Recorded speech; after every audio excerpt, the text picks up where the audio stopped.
All right, everybody. Ready to talk to you a little bit this morning about hopefully some cool stuff that'll be helpful to you. We've been talking about the whole idea of enduring authentic happiness. We've been talking about how can you and I kind of push, direct, nudge this year, our journey through this year in the directions that we'd like it to go. And as I've said, that's kind of what we're all about. I'm all about you just grabbing life. Jesus said, the thief comes to steal, kill, and destroy. But I have come that you might have life and have that life more abundantly. And again, for me, it's just a matter of honoring God by appropriating what he purchased. It's aligning ourselves with his purposes. Forgive me for my voice. Must be from my coffee. I put a good bit of creamer in it, sorry. But just the whole idea of making the year as good as we can make it. And so in that spirit, let me ask you a question. You ever, this is you got to pretend you don't have a smartphone. So this is pre-GPS, okay? So somebody invites you somewhere you've never been before. It's an area of the country or whatever that you're not familiar with, don't know the roads, don't know the terrain, all right? And they ask you to, hey, come visit. So what are you going to do? You're going somewhere you've never been before. And, what are you going to do? Well, you're probably going to get a map. You're probably going to hunt down a map. Used to be you'd get them at a gas station. You're on the map. You're going to kind of plan your route. I'm going to take Route 23 to Route 57 to whatever. And you're going to you might even, in the old days, we'd even use a highlighter and, whatever, man. It was crazy. You might even find someone who's familiar with that area, who's been there. And you might pick their brain and, whatever. Of course, best case scenario is bring somebody with you who's been there, but which obviously has implications for your spiritual journey as well. But the key is this: when you're on the journey, from the minute you get in the car to start, what you're going to do is you're going to start watching for signs. You're going to start watching for, if you said Route 23 to Route 57, you're going to start watching for signs to Route 57. You're going to have some idea of when that should happen. So you're going to be anticipating direction changes or adjustments in course or signposts, sign markers, trail markers. They're going to help you get where you want to go. So what am I talking about? Well, there's one that's so obvious that we kind of ignore it. We take it lightly, or we just have mixed feelings about it, being selfish or whatever. So earlier this year obviously wasn't very long ago, in one of my times with God, just kind of hanging out with God, I felt like he asked me a question. And I felt like he just sort of stirred in my heart this question. If God gave you 3 wishes for this year, what would you ask for? If God gave you 3 wishes for this year, what would you ask for? And, I thought it was kind of weird, but I also thought, that's kind of cool. First of all, let me say to you, why'd I give you the map and the destination illustration? Because there's something powerful about wanting something. Lately meaning the last few years, as I've studied people and their growth cycles and how we change and how we don't, one of the things I've gotten to where I study is the brain. And here's the thing we've learned about the brain. When you tell your brain you want something, like honestly right now, I'd love to have a BMW X6M, X4, X6, X6M. Who cares, right? But here's the deal. When you tell your brain what you want, guess what it does? It starts looking for it everywhere. And you know what else it does?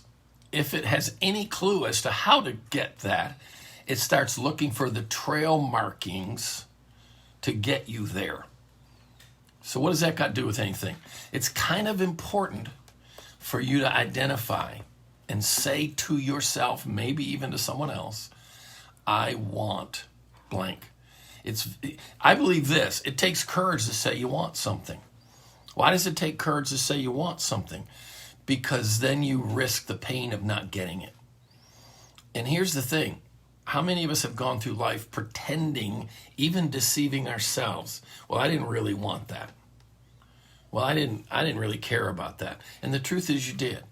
And the truth is it hurt. And the truth is you think you're avoiding the pain by not owning and acknowledging to yourself that you really did want that. You really did want that other girl in high school to pay attention to you. You really did want a certain gift for Christmas. You really did want your spouse or your kids to respond to you a certain way. So here's the thing. Admitting you want something is really a pretty big deal. In fact, there's a story in Mark chapter 10 involving blind Bartimaeus. And to me, there's a phrase here that's one of the most astounding phrases in the whole Bible. But blind Bartimaeus, he's a beggar. He's by the side of the road. Gosh, there's so many cool parts of the story, but I'll just get to the heart of it. And he makes a ruckus because he hears the crowd following Jesus. And he yells out, Jesus of Nazareth, son of God, son of David, have mercy on me. And there's theology in that phrase. Son of David means he believes he's the Messiah and all this cool stuff. Have mercy on me. And bottom line is he gets the attention of Jesus. How many of you know that'd be pretty cool? And Jesus says, hey, bring that dude over here.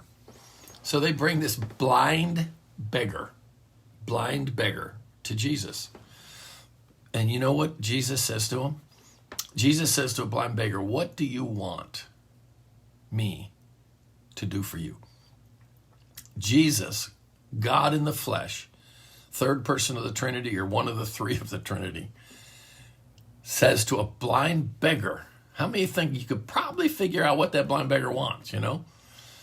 But Jesus says to a blind beggar, what do you want me to do for you? Now, I don't know about you, but I got a feeling Jesus is a pretty smart guy. He was initiating a process. And the process, guys, is as simple as this. You got to have some skin in the game. You've got to have some skin in the game. And you know what your skin in the game sometimes is, or at least the starting point, is just admitting to yourself you want it. Why? Because it's called faith. Having the courage to say, I want a great marriage. I want to break this cycle of destructive behavior in my life. Saying you want something is an act of courage. So what are we talking about as we start the year? I'm taking a long time, because I'm going to have to end here in a second, but I'm taking a long time. This is like our third session for the year. And I'm taking a long time getting around to the simple question where I felt like God said to me, Chipper, if I gave you 3 wishes for this year, what would you ask for? And what I'm trying to tell you is, don't take something like that lightly. Now, if you just like, I want, a new dress or a new, book or something. No, that's not what I'm talking about. The deeper you can go with the yearnings of your soul, the more powerfully it's going to affect you. But what I'm trying to talk to you about today is this. Wanting is like setting your GPS. It's like getting that map and marking your journey. Because here's what your brain automatically does.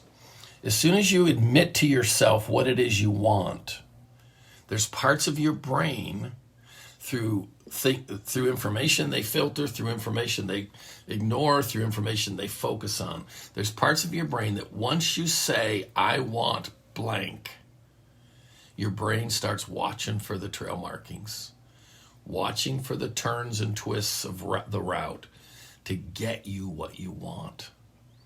It's really, really important for you to think about, contemplate, spend some time alone if you need to answer the question, what do I want God to do for me this year? All right? That's what we're going to be talking about. as we plow ahead, and give it some thought. See what your answer would be to that question. Post it in the comments if you want to. If God gave you 3 wishes, what would you ask him for? And please connect it to how we're discussing it. All right? Love you guys. I'm so honored that you hang out with me. And we're going to keep doing it, man. Every Wednesday, 8:08. Boom. Later.